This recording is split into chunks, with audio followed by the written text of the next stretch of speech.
두 번째 단락이 있죠. 주 안에서 기쁨을 나타내라. 그 중에 첫 번째 소단락인 시민권을 바라는 삶의 기쁨. 시민권, 하늘을 바라보는 성도의 삶의 기쁨이 무엇인가에 대해서 함께 나눠보도록 합니다. 3장 1절부터 4장 9절까지인데요. 우리 함께 교독을 했는데 이 말씀을 천천히 한번 곱씹어 보면서 말씀을 나가보도록 하겠습니다. 3장 1절부터 21절까지는 손할례파와 참할례파에 관한 이야기가 나옵니다. 그쵸? 손할례파와 참할례파의 차이가 무엇인가? 자, 여러분 2절 말씀을 한번 같이 읽어볼까? 2절입니다. 시작! 개들을 삼가고 행악하는 자를 삼가고 몸을 상해하는 일을 삼가라. 이게 손할례파예요. 개, 여기서 말하는 개는 진짜 개를 말하는 것은 아닙니다. 개처럼 여기는 악한 것들, 우리가 버려야 할 것들, 이것을 이야기하죠. 행악하는 자들, 몸을 상해하는 자들, 잠시 후에 나오겠는데 교회 안에 이러한 자들이 있었다라는 거예요. 반면에 3절 말씀을 같이 읽습니다. 3절 시작! 하나님의 성령으로 봉사하며 그리스도 예수로 자랑하고 육체를 신뢰하지 아니하는 우리가 곧 할례파라. 아멘. 자, 교회 안에 손할례파와 참할례파가 있다라는 것이죠. 참할례파, 손할례파는 무엇입니까? 손으로 행위를 일삼는 자들이에요. 할례는 게 뭐예요? 아이들, 유대인 남자들이 태어났을 때 8일 만에 성기의 끝부분을 잘라내고 할례가 하나님의 거룩한 백성임의 표시를 나타내는 그런 징표거든요. 그런데 이 할례의 의미가 무엇인가? 우리의 불필요한 것들을 제거하고 정말 하나님이 원하시는 성도의 삶을 사는 것, 시민권자의 삶을 사는 것, 이게 바로 징표로서의 의미라는 거예요. 그런데 교회 안에 이러한 의미보다는 행위의 목적을 두는, 징표의 목적을 두는 사람들이 있었다라는 거예요. 그래서 유대인 그리스도인뿐 아니라 이방인 그리스도인들도 뭘 받아야 되느냐? 할례를 받아야 된다. 다 큰 성인이라 할지라도 할례를 다 받아야 교회 안에 정식 인원, 정식 멤버가 될 수 있다라고 주장하는 자들이 바로 손할례파자들인 거예요. 여러분, 징표가 중요한 게 아니라 의미가 중요한 건 아니겠습니까? 예를 들어 보세요. 교회의 가장 큰 징표는 무엇입니까? 십자가입니다. 그런데 교회에 십자가가 중요한 게 아니라 무엇이 중요한 거예요? 십자가의 정신이 중요한 거거든요. 십자가의 은혜가 중요한 거예요. 우리 기독교인들은, 이 기독교에서는요, 십자가를 꾸미지 않습니다. 그냥 순수하게 작대기 2개예요. 그런데 카톨릭에서는 굉장히 꾸밉니다. 십자가에 금을 받기도 하고 십자가의 모양 끝도 굉장히 여러 가지 모양으로 나와요. 뭐 이게 십자가의 어떤 의미를 위해서, 거룩한 의미를 위해서 부여하는 것은 우리가 정말 이해가 됩니다만 그 자체를 가지고 섬기는 자들이 많다라는 거예요. 성경에는 하늘 위, 땅 아래, 바닥 물속이라 할지라도 형상을 만들지 말라고 했는데 카톨릭에서는 참 수많은 형상들을 만들어냅니다. 물론 눈에 보이는 섬길 만한 뭔가를 보이고 거기에다가 절을 하고 거기다 예배를 하고 거기 숭배를 하는 그들의 간절한 중심을 우리가 인정을 해요. 그러나 성경은 뭐라고 합니까? 형상을 만들지 말라고 했거든요. 형상을 만들지 말라고 했거든요. 우리가 이제 여름 되면 성경학교를 하잖아요. 성경학교. 저희가 이제 이 성경 암송학교를 만나기 전에 제가 다른 많은 하브루타, 성경 암송, 쉐마 이런 훈련들을 받았거든요. 교육들을 받았거든요. 참 우리 한국 내에도요, 이 하브루타가 굉장히 많습니다. 그리고 참 많은 이 방법을 가지고 성경을 암송하는 단체들이 많습니다. 암송학교를 만나기 전에 우리도 저희가 꾸준히 암송을 했었으니까 인도네시아에서도, 그래서 어떤 것을 우리가 도입을 할 것인가, 어떤 것을 가지고 우리가 또 사역을 펼쳐야 할 것인가, 많은 것을 들었는데 그 중에 어떤 단체를 제가 가서 이제 강의를 들은 적이 있어요. 그런데 거기서 참 동감되는 말을 들었습니다. 여름 성경학교 하면 여러분 가장 먼저 뭡니까? 선생님들이 굉장히 바빠요. 뭐 바쁘냐면 준비로 바쁩니다. 그 무슨 준비냐 했더니 교재 준비예요. 어떻게 그리기를 할까? 요즘 이렇게 교단별로 또는 이게 단체별로 이 공과들이 나오거든요. 이 공과 보면 만들기가 굉장히 많이 나옵니다. 성경학교 되면요, 교회가 이제 하얀 벽이었는데 성경학교 다가면 어떻습니까? 우리 교회도 물론 붙이긴 하지만 시간표가 붙여지고 주제가 붙여지고 예수님의 모양들이 확 붙여지기 시작해요. 주제가 모세다 그러면 모세의 그림들이 막 줄기 붙여지기입니다. 선생님들이 밤새 오리고 자르는 거예요. 오리고 자르고 그림 그리고 색칠해서 확 맞춰요. 또 아이들도 같이 만들어야 되니까 그거 준비하냐고 종이를 접고 그리고 복사를 하고 책을 만들고 굉장히 바빠요. 근데 거기서 그렇게 얘기하더라고요. 그게 진짜 모세의 얼굴이냐는 거예요. 그게 진짜 예수님의 얼굴이라는 거예요. 아니잖아요, 여러분들. 예. 그게 진짜 모세의 얼굴이 아니거든요. 그게 진짜 예수님 얼굴이 아니거든요. 근데 그거 준비하려고 밤새 교사들이 힘을 쓰는 거예요. 밤새 교사들이 그냥 힘을 들이는 거예요. 그럴 필요 없다라는 거예요. 왜냐하면 그림 안 그려도 그림 안 붙여도 우리에게 주신 무엇이 있습니까? 성경이 있거든요. 성경이 있거든요. 그 성경을 연구하고 그 성경을 가지고 어떻게 아이들에게 이해를 시킬 것인가, 어떻게 복음을 전할 것인가, 여기에 힘을 써야 되는데 교사들이 오리고 붙이고 색칠하고 여기에 힘을 쏟다 보니까 벌써 성령학교 갖기 전에 번아웃이 되는 거야. 이제 지쳐갖고 못하겠다. 이제 목사님이 하셔야지, 전도사님이 하셔야지, 이러고 있다라는 거예요. 여러분, 모양 물론 중요하죠. 그러나 진짜 중요한 것은 정신이에요. 그 원래 본질의 의미예요. 성령학교 때 그리고 붙이는 것, 이것도 중요하지만, 시각적인 효과도 중요하지만 더 중요한 것은 이 말씀이, 이 그림이 주는 본질적인 의미가 무엇인가, 참다운 복음이 무엇인가, 이것이라는 거예요. 할례 중요하죠. 그러나 그것은 유대인들에게 중요한 것입니다. 우리에게 이방인들은요 그렇게 중요한 게 아니에요. 여러분 여기 다들 아들을 키워보셨으니까 아이들 다 포용술 했잖아요. 병원 갈 때 여러분 기도하고 하셨습니까? 주님, 우리 아들이 이제 할례를 받는군요. 이 거룩한 할례에 우리 아이들이 참여를 하는군요. 여러분 진짜 그랬다라면 8일 만에 받으셨어야죠. 받게 하셨어야죠. 왜 다 커서, 저도 중학교 졸업하고 했거든요. 얼마나 창피한지 그냥. 이게 아니거든요. 할례, 포용술을 하는데 금지시키고 하나님의 거룩한 뜻을 알고 성경을, 할례에 관한 성경을 펼쳐보면서 이러한 의미가 있군요 하면서 받게 한 우리 부모님 계십니까? 있다면 정말 대단한 부모님이세요. 근데 안 그렇거든요. 이방인들, 우리와 같은 이방인들이 할례를 받는 이유는 온전히 뭡니까? 의학적인 방법이에요. 청결을 위한 것이죠. 그리고 유대인들은 달라요. 청결이 목적이 아니에요. 그들에게는 할례가 하나님의 거룩한 백성의 표시라는 거예요. 이 할례는 유대인들에게서 굉장히 중요합니다. 그런 이방인들에게는 그렇게 중요하지가 않아요. 만약에 율법이 중요하다면 여러분 오늘 우리는 주일 예배를 지켜서는 안 됩니다. 어딜 예배를 지켜야 될까요? 금요일 밤부터 시작되는 안식일, 토요일 예배를 드렸어야 돼요.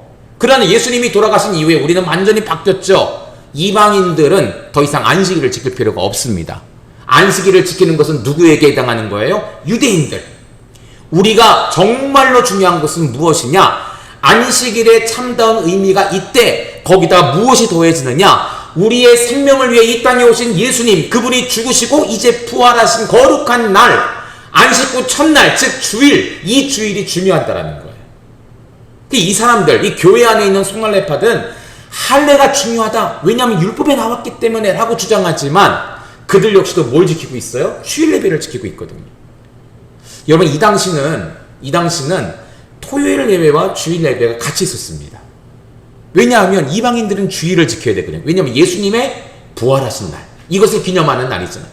근데 그 중에 일부는 유대인들이 있었어요. 이 유대인들은 언제 지킵니까? 토요일 날 지킵니다.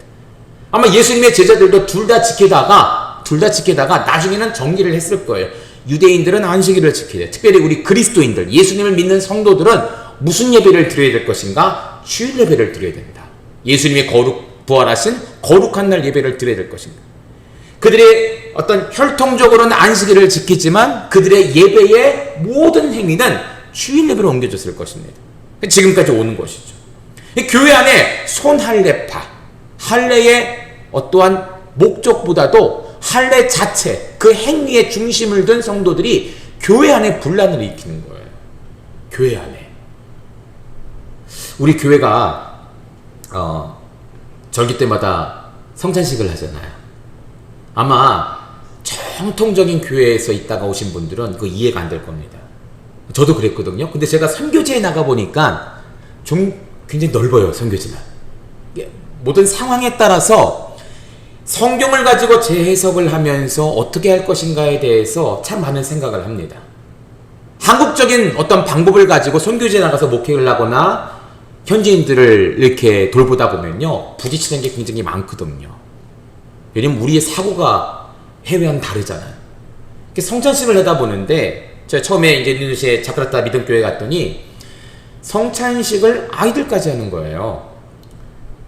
근데 목사님이 말씀하십니다. 이게 성찬의 의미도 있지만 애찬의 의미도 있다.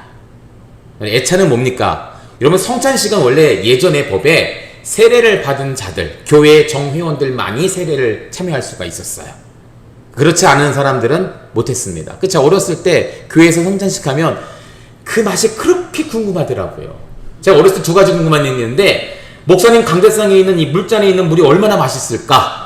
그리고 성찬식 할 때 그 포도주와 빵이 얼마나 맛있을까? 제가 얼마나 궁금했는지 몰라요. 그래서 빨리 받고 싶었는데, 교회법상 중학교가 돼야지만 받는데요. 중학교 졸업할 때쯤 돼야 받는데요.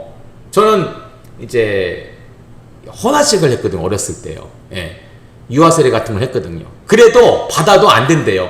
이제 나중에 중고등부가 되어서 헌화식을 하든 뭐 입교식을 하든 그래야지만 했는데요. 그거 얼마나 먹고 싶겠어요. 그래서 세례하고서 첫 번, 제가 전에 있던 그 교회가 지하교회였는데, 그때 지하에서 이렇게 세례를 받았는데, 첫 번 세례 받고 참여했던 성찬식의 떡과 그 카스테라죠. 그리고 포도음료가 정말 입가에 맴돌아요. 예. 그땐 그랬어요. 근데 지금은 바뀌었습니다. 지금은 교회법도요, 많이 바뀌었어요. 이제는 예수님을 인정하고 고백하는 누구나 이 성찬식에 참여할 수가 있습니다. 그래서 어린 아이들도 성찬식에 참여할 수 있는 교회들이 많이 늘어나고 있어요. 아마 저희 개척 초기부터 그렇게 해왔는데, 아마 처음 온 분들은 이거 이단 아니야 그럴 거예요. 근데 지금 제가 찾아봤는데 서울에 있는 수많은 교회들이, 많은 교회들이 이 성찬식에 모든 성도들이 참여할 수 있도록, 예수님을 나의 구주로 고백하는, 세례를 받으면 더 좋겠지만 받지 않는다 할지라도 예수님을 고백하는 학생들, 자녀들이 있다라면 모두 이 성찬식에 참여를 하더라고요. 성찬식, 너는 세례를 받았냐 안 받았냐, 나이가 되었느냐 안 되느냐, 이 법이 중요한 게 아니라 성찬의 의미가 무엇입니까? 주님을 기념하는 거예요. 여러분, 우리가 성찬식 때 이번 주에 했잖아요. 제가 마침 기도할 때 뭐라고 합니까? 이제 주님의 몸과 피를 받아 마셨으니 세상에 나가서 주님의 몸처럼 주님의 피처럼 행하는 자들이 되게 해달라. 이게 중요한 거예요. 그리고 아이들도 참여하는 거예요. 저는 아직까지도 우리 성찬식에 좀 포도주를 썼으면 좋겠는데, 우리 아이들도, 자녀들도 참여하다 보니까 포도 주스를 씁니다. 좀 진한 주스를 써요. 네.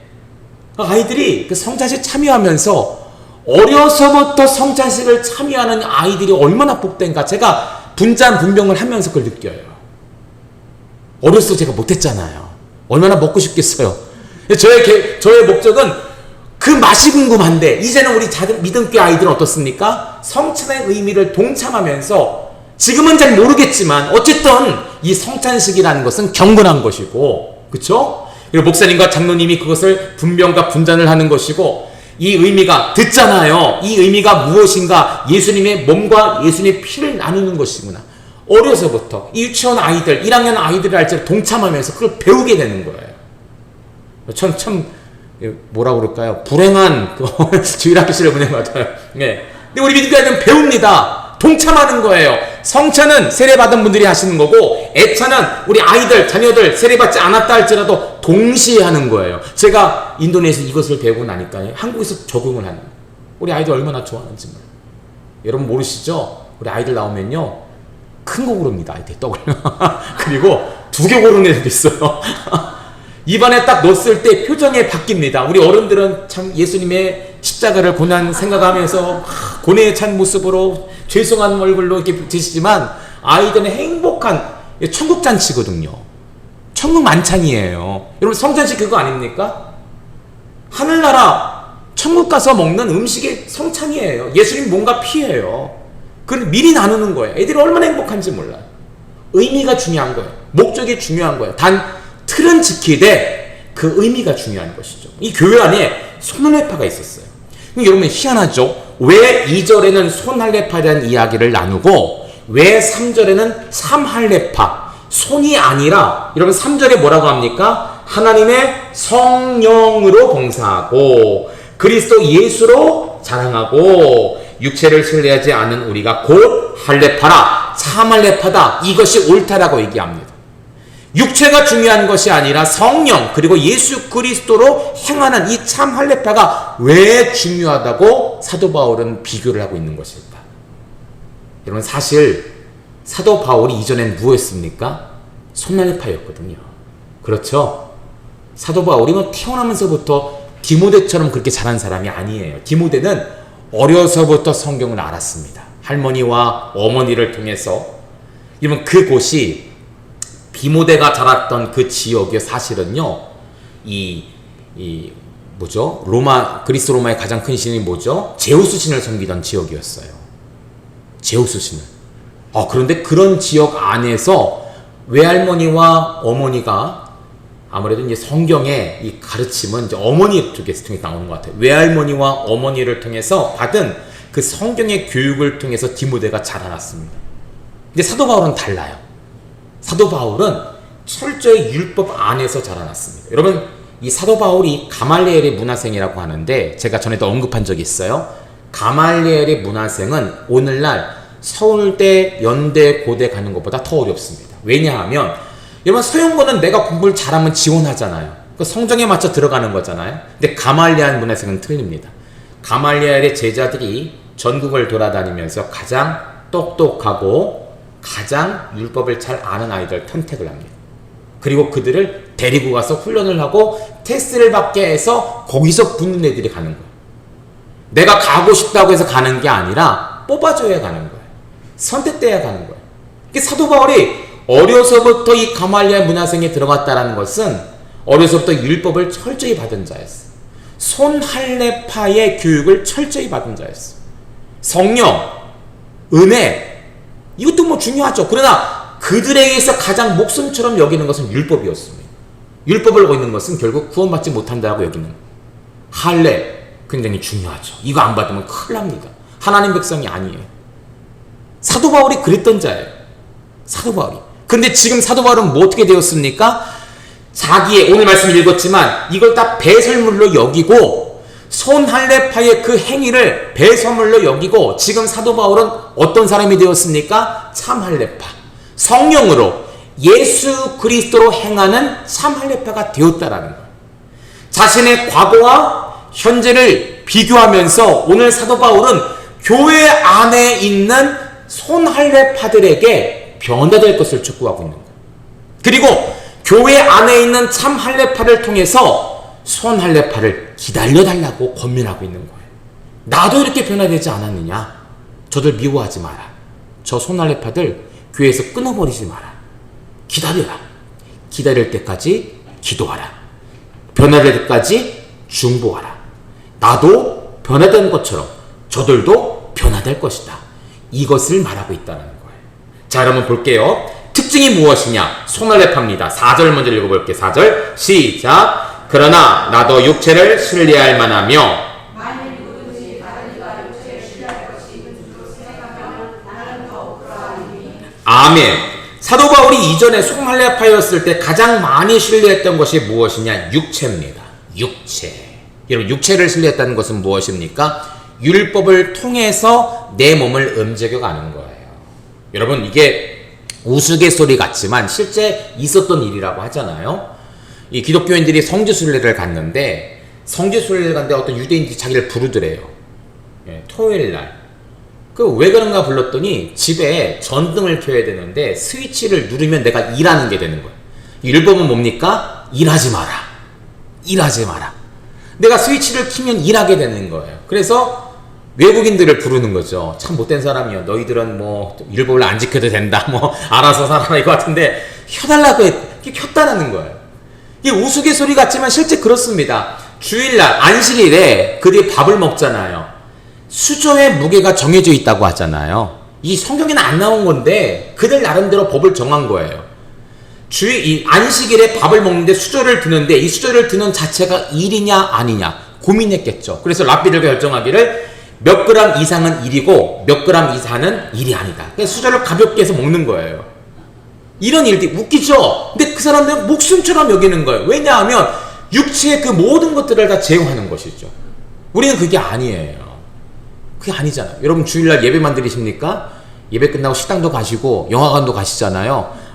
이 유대인들 입장에서 보면 큰일 나는 거예요. 이거 저주받을 일이에요. 아니 스위치 하나 못 키는데 거룩한 안식일에 예배 드리고 어딜 가요? 어딜 놀러 가요? 우리는 그게 아니거든요. 그게 아니거든요. 성령을 행하는 자리이기 때문에 육체를 신뢰하는 것. 그러나 3절 다시 한번 읽어볼게요. 3절 시작. 하나님의 성령으로 봉사하며 그리스도 예수로 자랑하고 육체를 신뢰하지 아니하는 우리가 곧 할례파라. 아멘. 성령으로 봉사하고 예수를 자랑하고 육체를 신뢰하지 않는 우리가 참 할례파다.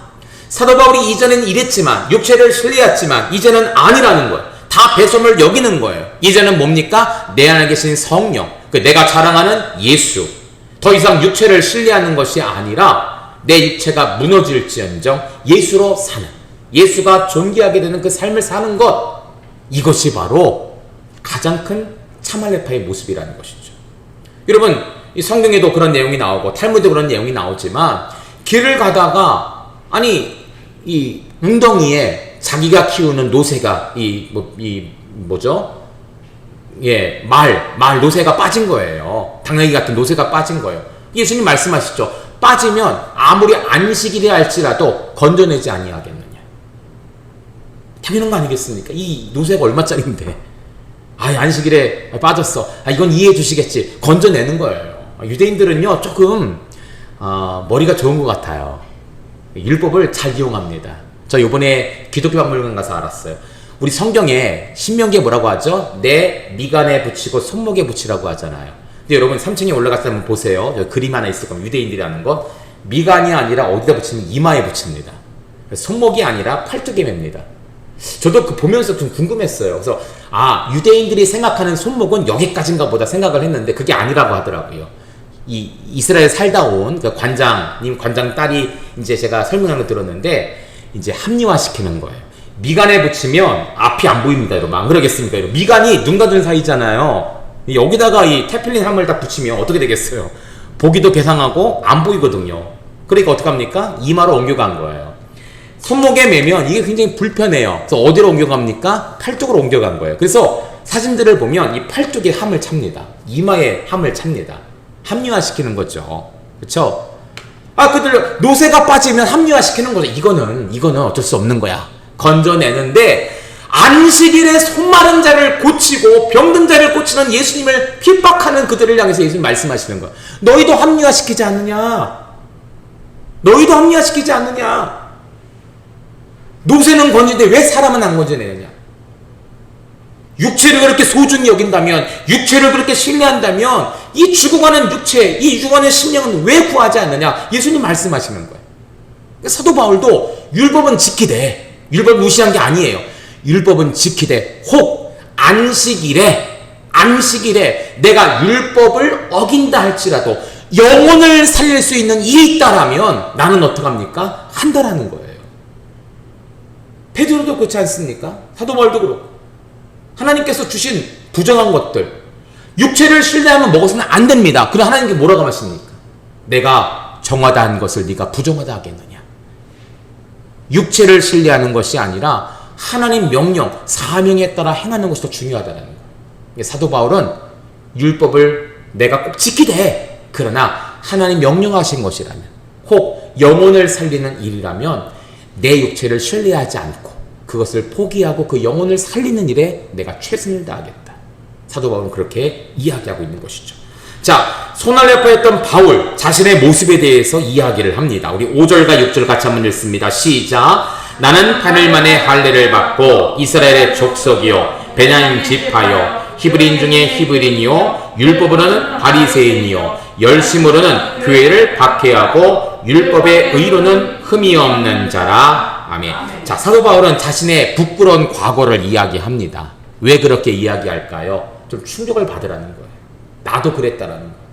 정말 숨기고 싶은데 여러분 안 그러겠습니까? 이제 좀 조직에서 생활을 하셨다가 목사님 된 분들이 많이 있어요. 끝까지 가면 좋은데 그렇지 않은 분들도 있더라고요. 다시 조직 세계로 돌아가거나 죄를 범하는 분들이 많이 있어요. 그런 분들 보면요, 자신의 과거를 숨기고 싶습니다. 부끄러운 거 아니겠어요? 그러나 차마 피차 못할 사정으로 얘기할 수밖에 없는 상황이 있어요. 왜 그러냐면 성도들에게 이 극적인 효과를 위해서.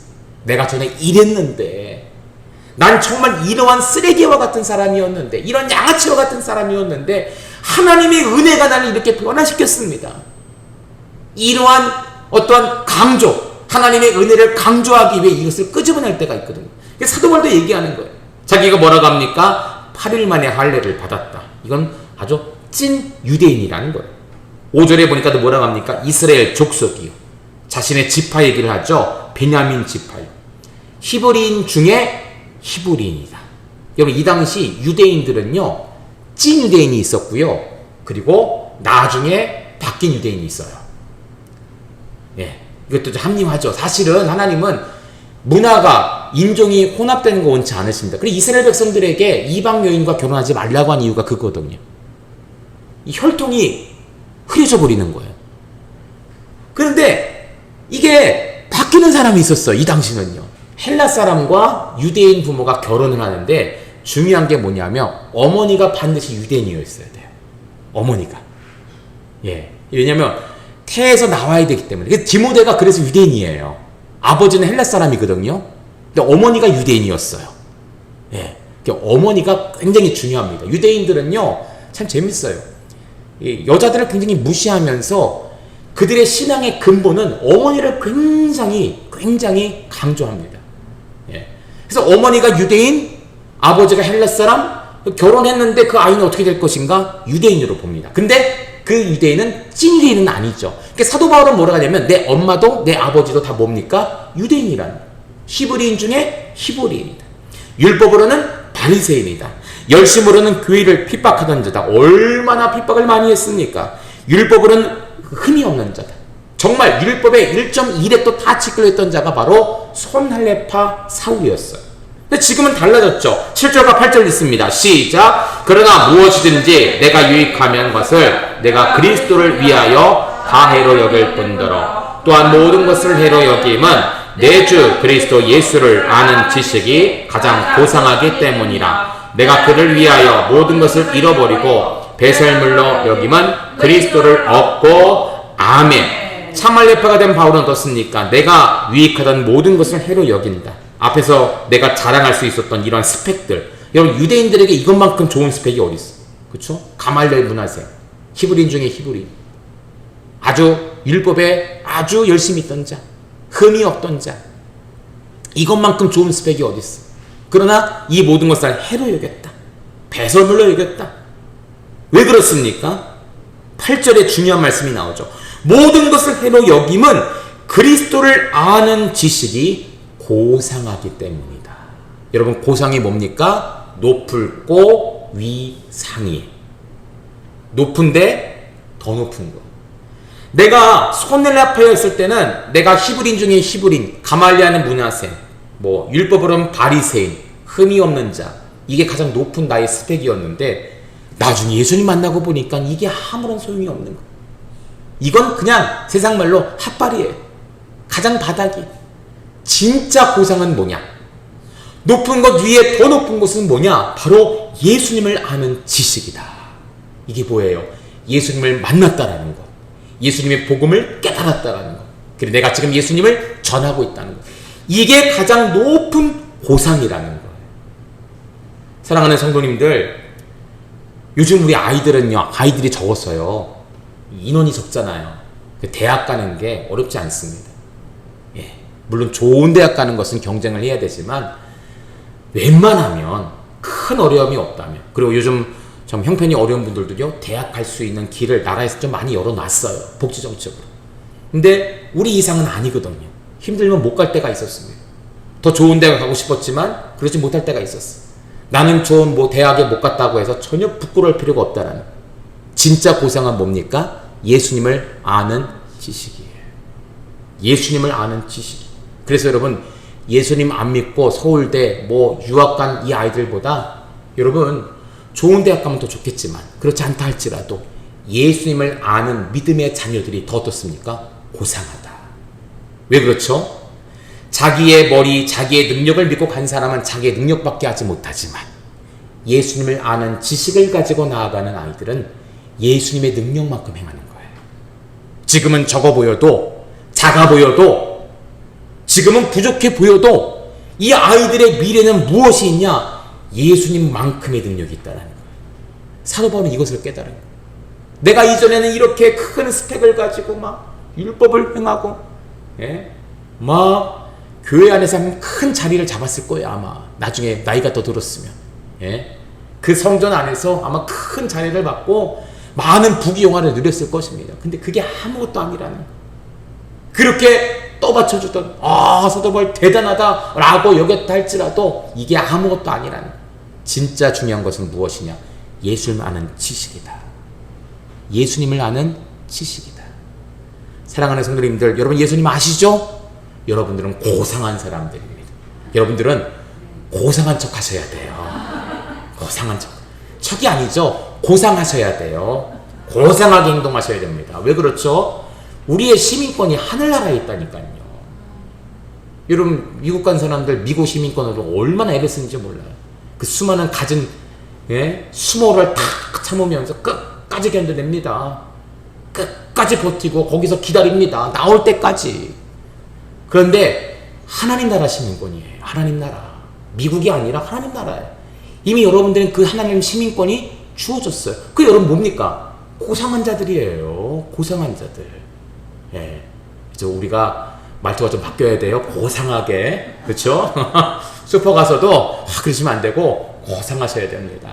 아침에 제가 저희 아내가 뭘 시킬 게 있어갖고 저희 막내를 데려다 주면서 마트를 잠깐 들렸어요. 하나로 마트를. 제 앞에 중년의 신사분이 이제 그분도 이제 아내 부탁을 받고 온 것 같더라고요. 그러니까 그래서 뭘 사가시는데 그 캐시하는 분들하고 대화를 하시는데 목소리 톤이 일단 너무 좋더라고요. 그리고 굉장히 정중하게 얘기하시더라고요. 보통 바쁘니까 네 그냥 여기 있어요 그냥 바꾸자 하시는데 그분은 감사합니다, 수고하셨습니다 라고 하고 가시더라고요. 곧바로 제가 이제 계산을 하는데 저 어떻게 얘기했습니까? 저도 똑같이 해야 되잖아요. 그래서 감사합니다, 수고하셨습니다. 그 똑같이 했어요. 고상한 자들, 그렇죠? 내가 저 사람이 안아주던 내가 뭡니까? 하나님 나라 백성, 하나님의 목회자, 하나님의 귀한 직분자라는 사실을 세상 가운데 알리셔야 돼요. 마트 가서 싸우지 마시고, 그렇죠? 싸우지 마시고 고상하게, 그렇죠? 하나님 나라 백성답게 행하셔야 돼요. 사도 바울은 이것을 말합니다. 예수님을 아는 지식이 가장 최고다. 이게 가장 높다. 높은 것 위에 높다라고 말하고 있는 것이죠. 자, 소날레파의 자기의식입니다. 우리 15절 말씀 같이 읽어볼까요? 15절 시작. 그러므로 누구든지 우리 온전히 이런 자들을 이렇게 생각할지니 만일 어떤 일이 너희가 달리 생각하면 하나님이 이것도 너희에게 나타내셨습니다. 아멘. 여러분 12절을 보니까 내가 이미 얻었다 라고 표현합니다. 13절에는 뭡니까? 내가 이미 잡은 줄 여겼다 라고 표현하죠. 15절에는 온전히 이루었다 라고 이야기를 합니다. 소날레파들은요 이미 이것으로 끝난 거예요. 나는 할례를 했으니까 이미 끝난 거야. 더 이상 받을 할례가 없어. 받을 목적이 없어. 그냥 이거 잘 유지하기만 하면 돼. 단 할례를 받지 않은 너희들은 아직 멀었어. 나 따라오려면 아직 멀었어. 나처럼 해야 돼. 이렇게 얘기하는 것이죠. 이게 소날레파들이에요. 내가 이미 잡았다. 이미 얻었다. 이런 교회 안에서 이런 분들이 있을 수 있어요. 내가 신앙 열린이 몇 년인데, 내가 권사를 몇 년 차인데, 나 따르면 멀었어. 나처럼 해야 돼. 모든 것이 자기 중심이, 자기가 어떤 데드라인, 여기까지 해야 진짜 권사야, 진짜 장로야, 진짜 목사야, 선을 자기가 정해놓고 남들을 평가하는 거. 이게 소날레파들입니다. 소날레파. 사도 바울은 아니라는 거예요. 자기도 이전엔 그랬어요. 나처럼 믿어야 돼. 나처럼 충성해야 돼. 오죽하면 예수님 만나러 가는 순간이 어떤 순간이었습니까? 기독교인들을 잡아들이려는 그 도상에서 예수님 만났거든요. 사도 바울이 바뀌었다라는 거예요.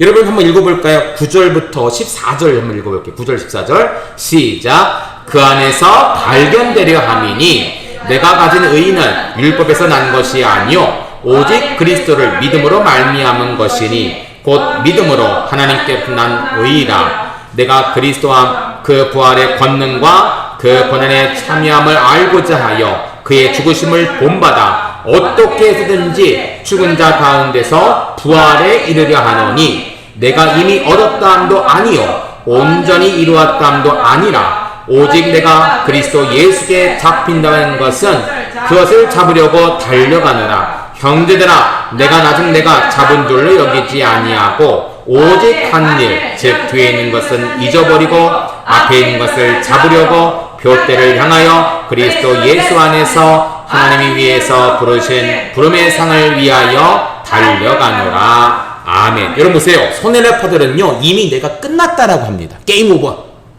나 정도만 되면 됐어. 이 정도만 하면 됐어.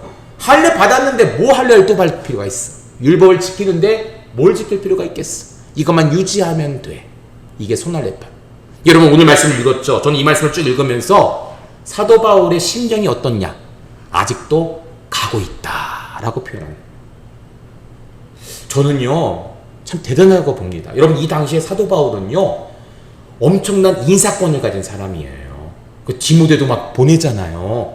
디도도 막 보내잖아요. 사역지를 막 바꾸잖아요. 이제 이렇게 가서 이렇게 새롭게 한번 사역을 해봐.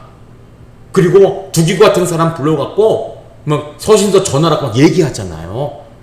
사도 바울은요 이 당시 수많은 제자들을 이리저리 오게 할 수 있는 특권을 가진 사람이에요. 병자도 고친 사람이에요. 옥토 이 감옥의 땅을 흔들게 한 사람이에요. 복음을 전할 때 수많은 사람들이 모였던 사람이에요. 수많은 교회를 개척했던 사람입니다. 황제를 만나서 예수님을 변호했던 자입니다. 엄청난 힘을 가진 자죠.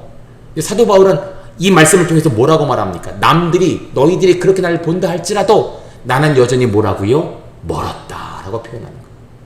나는 여전히 달려간다. 여러분 올해 우리 교회표가 뭡니까? 범사에 그에게까지 잘할지라. 이게 사도 바울이 내가 성인이니까 내가 어른이니까 나만큼 잘하라 라고 표현한 게 아니에요. 분명히 성경은 뭐라 합니까? 범사에 그리스도에게까지 잘할지라. 사도 바울도 지금 자기 이야기를 하고 있는 거예요. 나도 아직도 멀었어. 누구처럼 되려면? 예수님처럼 되려면. 여러분 이 말씀에 한없이 우리는 부끄럽습니다. 내가 받은 연수, 내가 받은 어떤 은사, 이거 자랑하는 사람들 얼마나 부끄러운지 몰라요. 사도 바울도 그렇게 큰 특권, 그렇게 큰 권위를 가진 사람도 뭐라고 하냐면 나는 아직 멀었다고 하는 거예요. 누구에게까지 가려면? 예수님 닮으려면. 지금도 달려가고 있다는 거예요. 누구 닮으려고? 예수님 닮으려고. 교회들이 크게 부흥하고 성장하고 많은 인기를 얻으면서 많은 목사님들이 넘어지는 분들이 있어요. 마귀의 전략이죠. 이미 얻었다. 이미 잡았다.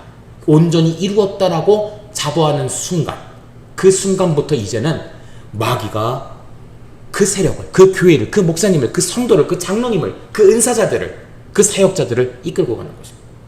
사도 바울은 이것에 빠지지 않게 늘 뭐라고 말하냐?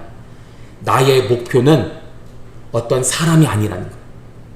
온전히 예수님, 범사에 그리스도에게까지 자랄지라. 예수님 닮고 예수님처럼 살려면 아직도 먼 거예요. 아직도 나는 달려가야 돼요. 아직도 나는 배워야 돼요. 아직도 나는 연단받아야 돼요. 이게 사도 바울의 고백이라는 거예요. 이전에 나는 그런 모습이었지만, 왜냐하면 사람 바라보니까, 사람만큼만 행하니까. 그러나 이전은 아니다. 예수님 닮아가려니, 부활의 상급에 오르려니 난 아직도 멀었다. 지금도 달려간다라고 표현하는 것이죠. 여러분이 사도 바울의 이 고백 앞에 우리는 더욱더 겸손해져야 될 것입니다. 그렇게 뛰어난 사도 바울도, 성경의, 신약 성경의 절반 이상을 지었던 사도 바울도 나는 아직도 멀었다라고 표현하는 거예요. 나는 아직도 달려간다라고 표현하는 거예요. 그런데 우리가 무슨 근거로, 무슨 자신감으로 다 되었다라고 말하겠습니까? 목회자들 특별히 회개해야 돼요. 직분자들 특별히 회개하셔야 돼요. 오랫동안 신앙생활한 성도님들 회개하셔야 됩니다. 그리고 겸손히 낮아지셔서 사도 바울이 말한 것처럼 나도 범사에 그리스도에게까지 자라나겠습니다 라고 고백했던 것처럼 우리 교회가 정말 범사에 예수님 닮아가는, 그때까지 끊임없이 달려나가는 어찌 보면 여러분 우리의 생명이 끝나도 다 되지 못할 수도 있어요. 그러지 않겠습니까 여러분들? 저는 그렇게 생각해요. 제가요 70, 80, 90, 100세 언제까지 살지 모르겠지만 평생 말씀을 보고 말씀을 전한다 할지라도 나는 예수님 닮아가지 못할 것, 아니 사도 바울도 닮아가지 못할 것 같아요. 성경에 나오는 제자들 닮아가지 못할 것, 감히 내가 세례 요한이다, 사도 요한이다, 베드로다 얘기 못할 것 같아요. 될 수가 없으니까. 그런데 예수님을 닮아가라니 아직도 멀었어요. 그러니 우린 더 겸손해질 수밖에 없는 것이죠. 더 겸손함으로 그 상을 향해 달려나갈 수 있는 믿음의 성도들 되시기를 주의 이름으로 축복합니다. 자, 결과를 볼게요. 결과. 자, 한번 보겠습니다. 18절, 19절. 손넬레파는 어떤 결과가 있는가? 18절, 19절. 시작. 내가 여러 번 너희에게 말하였거니와 이제도 눈물을 흘리며 말하노니 여러 사람들이 그리스도의 십자가의 원수로 행하였느니라. 그들의 마침은 멸망이요 그들의 신은 배요 그들의 부끄러움에 있고 땅의 일을 생각하는 자라. 아멘. 십자가를 원수로 행하고 그들의 마침은 멸망이고 그들의 신은, 여기 배라는 것은 뭐냐면 감각적 욕망, 육체적 식욕으로 쾌락자유주의를 지칭합니다. 이 성경에서 이 배라는 것이 뭐냐면 음란, 그렇죠? 혹은 배교 이런 것인데 여기에 빠진 자들을 지칭합니다. 영광에 부끄러움이 있고 땅의 일을 생각하는 자들이다. 손넬레파가 다 그렇습니다. 그래서 참할레파는 어떻죠? 20절과 21절입니다. 시작. 그러나 우리의 시민권은 하늘에 있는지라 거기부터 구원하는 자 곧 주 예수 그리스도를 기다리노니 그런 만물을 자기에게 복종하게 하실 수 있는 자의 역사로 우리의 낮은 몸을 자기 영광의 몸의 형체와 같이 변하게 하시리라. 아멘. 여러분 사도 바울이 겸손함으로 나는 예수님까지 이르러 멀었습니다라고 고백했던 것처럼 예수님도 그랬다라는, 모든 자대로 복종하게 하실 수 있는 능력이 있지만 21절에 보니까 뭐라고 하죠? 우리의 낮은 몸을 자기의 영광의 몸의 형체와 같이 변하게 하시리. 겸손함으로 철저히 인간이 되신 그 모든 능력과 특권을 다 포기하신, 그게 바로 성도라는 것이죠. 참할레파의 결과라는 것이죠. 시민권의 하늘에 있다. 예수님을 기다리는 자다. 마라나타라고 고백하면서 예수님 겸손함으로 기다리는 자가 바로 참할레파의 결과다라고 볼 수가 있습니다. 자, 오늘은 요거까지만 해야겠네요.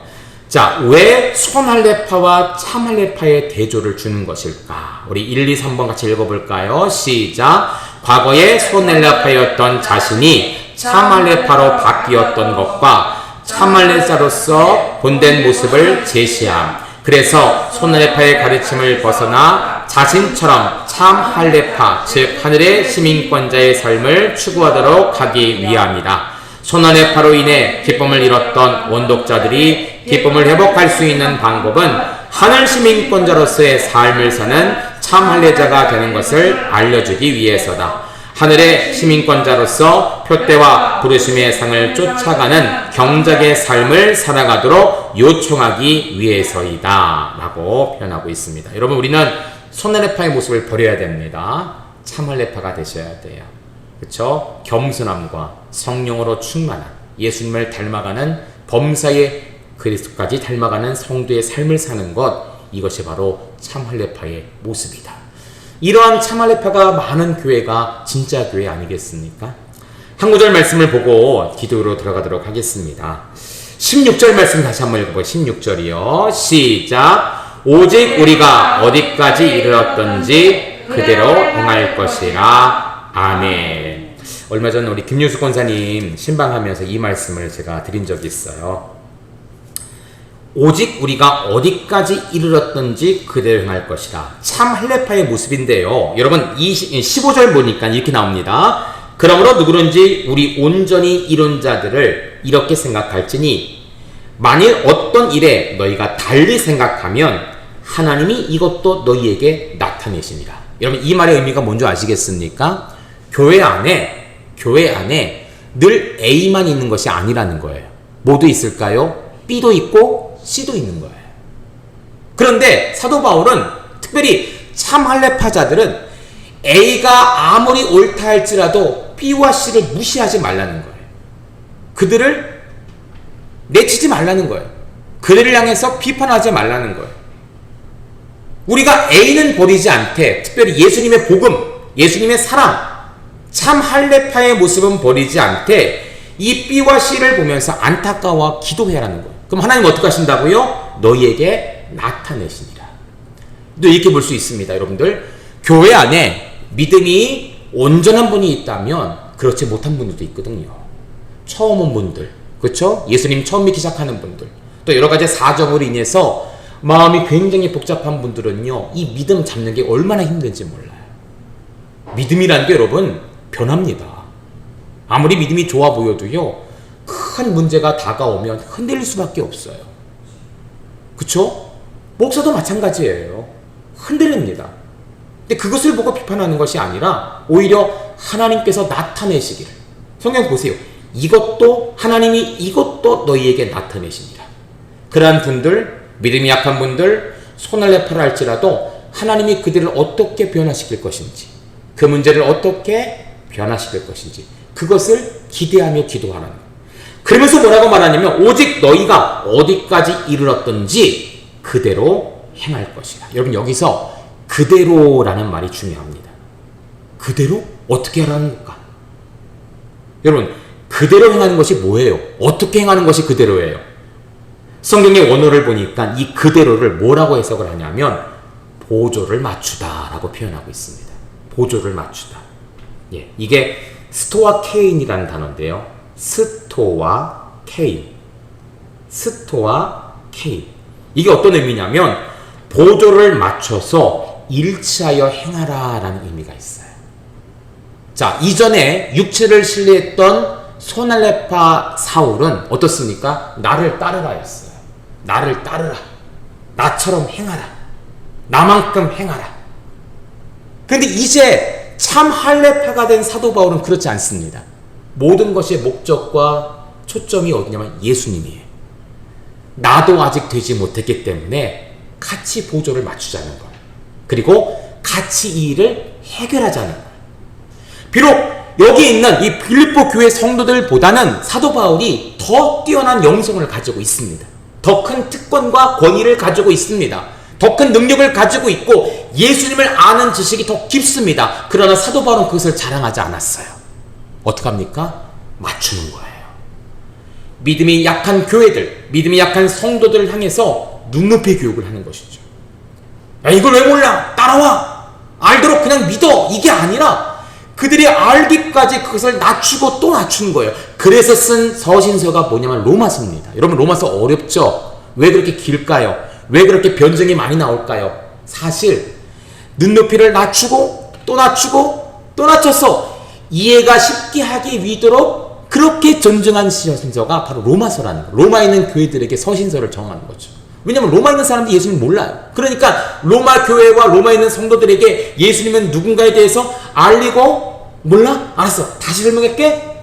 그래도 몰라? 이렇게 설명해 볼게. 몰라? 이렇게 한번 해보자 라고 변증을 하고 설명을 하고 또 설명한 것이 바로 로마서예요. 사도 바울은 이 그대로 스토아케인, 보조를 맞추는 것이죠. 빌립보 교회 성도들도 그래요. 믿음이 좋다 할지라도 그것을 강조하지 말고 강요하지 말고 오히려 믿음이 없는 자들과 보조를 맞추라는 거예요. 그래서 무엇입니까? 교회의 일치를 이루라. 이것이 그대로 행할 것이라. 제가 권사님 신방하면서 이 말씀을 드렸는데 여기 있는 권사님들 다 똑같아요. 마찬가지입니다. 우리 집사님들 다 똑같습니다. 보조를 맞추는 거예요. 그렇죠? 맞춰서 일치를 이루는, 이게 뭐냐? 손할례파의 모습이란. 아니, 참할례파. 손할례파는 따라 행하라, 나처럼 행하라, 나처럼 하면 돼 라고 말하지만 참할례파는 나를 낮추고 오히려 도와줘서 더 큰 위치에 오르기까지, 믿음이 약한 성도를 같이 보조를 맞춰서 같이 행하면서 그 믿음이 약한 성도를 믿음의 반열까지 오르게 하는 것, 이게 바로 참할례파의 모습이에요. 사도 바울이 그렇게 목회를 했고 그렇게 제자 훈련을 한 거예요. 예수님처럼. 여러분, 예수님이 얼마나 답답했겠어요. 그렇게 말씀을 했는데. 이게 예수님 돌아가시면 그랬잖아요. 내가 죽으면 부활할 텐데 갈릴리에서 만나자.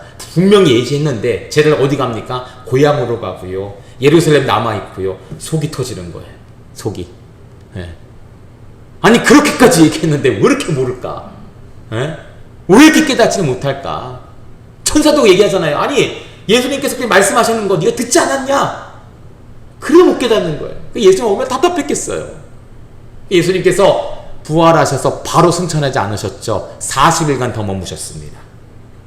예수님께서 이제 사역을 시작하기 전 40일간 광야에서 금식하셨는데 이제 부활하신 다음에 40일간 더 머무셨어요. 그때 뭐 하셨을까요? 제자 훈련하신 거예요. 한 번 더. 이전에는 깨닫지 못했던 부활의 신비, 십자가의 죽음의 신비를 이제는 이게 사건이 되었잖아요. 사실이 되었잖아요. 이제 제자들에게 한 번 더 이해를 시키는 거예요. 이게 이런 거야. 이게 이런 내용이야. 내가 전에 얘기했던 게 바로 이거야. 한 번 더. 예수님도 자기를 낮추셔서 보조를 맞춰서 일치하여 일을 이루셨어요. 그래서 제자들이 마지막까지 순교할 수 있었던 이유가 바로 이 40일. 예수님의 가르침의 40일. 성령 충만 받고 예수님의 가르침에 따라 생활했던 그 40일이 얼마나 큰 효과가 있었는지 몰라요. 우리도 마찬가지입니다. 우리가 보조를 맞추는 거예요. 목회자와 보조를 맞추는 거예요. 성도들과 보조를 맞추는 거예요. 여기 중직들, 초신자들과 특별히 교육부사 아이들 보조를 맞추는 거예요. 왜 못해? 왜 안 해? 가 아니라 그럴 수 있지. 내가 같이 해서 여기까지 올 수 있도록 이것까지 행할 수 있도록 같이 보조를 맞추는 거예요. 이게 바로 참 할례파의 모습이다. 우리 교회 이 참 할례파 성도들이 많아지기를 주의 이름으로 축복합니다. 예, 그래서 겸손함으로 자기를 낮춤으로 예수님의 모습을 증거하는 범사에 그에게까지 자라나는 성도들이 더 많아지기를 주의 이름으로 축복합니다. 기도하겠습니다.